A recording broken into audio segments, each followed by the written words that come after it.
What's going on, everyone? It's time for another horror comedy film review. Today we're going to talk about a film called Accidental Exorcist. It was released by UMN LLC June 24th, 2016. It was written by Sherry Benton Denzilk and co-written and produced by Warren Croyle and produced and directed by Daniel E. Falke. Yeah, he's done other films like 13 Demons, Ape, America's Most Haunted, and Bone Hill.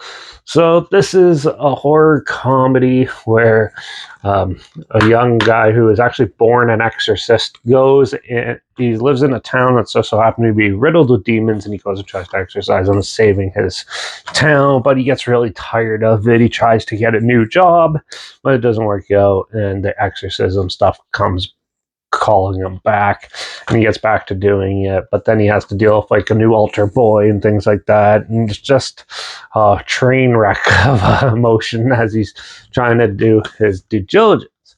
So the cinematography in this film is actually pretty well done. It was really well shot. Same with the effects, look pretty good too. I actually really like the gore effects in this and stuff. For an independent film, it looked really well done. And that's about all the good things in this movie. The acting is pretty bad. It's not the greatest, and it's definitely not that good. Also, the story itself is it's a slow burn, so it's not really scary either. You hear exorcist and stuff, you think it's going to be a scary movie, but no, because he basically sits there and talks to them like they're still human, even though there's zombies and trying to attack them.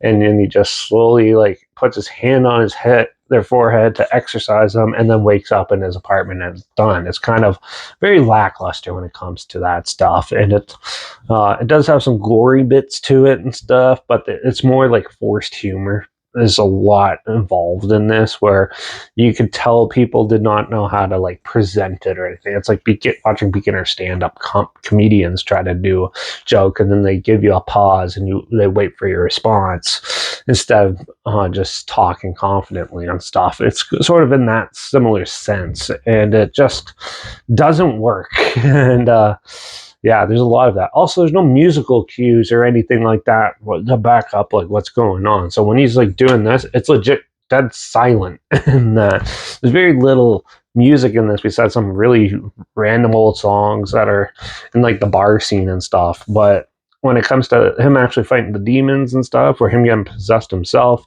there's not much very musical backing. So it doesn't really add a more emotional punch to it. It's more just relying on the visuals, which can work, but in this case it's still not the best. Also, like there's like a random nude guy scene where they blur it all out, so it's like, what's the point of even shooting it?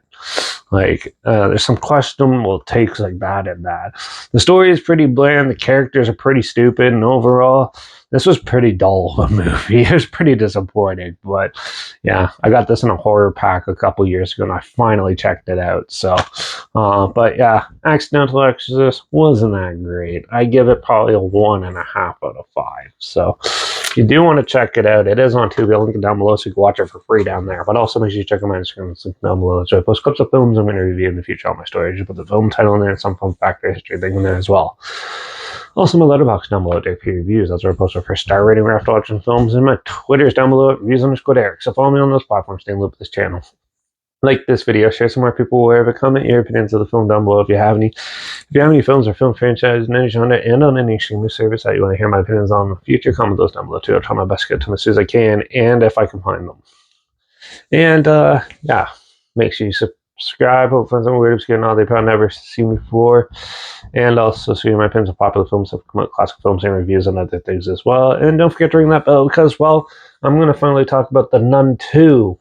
Yeah, another horror film from the Conjuring universe. I reviewed pretty much all of them, so I thought I might as well check out that one. So make sure you tune in for that, and yeah, watch out for all those exorcists that are just randomly born and are living dreadful lives. And I guess I'll see you all in the next review. So until then, cheers.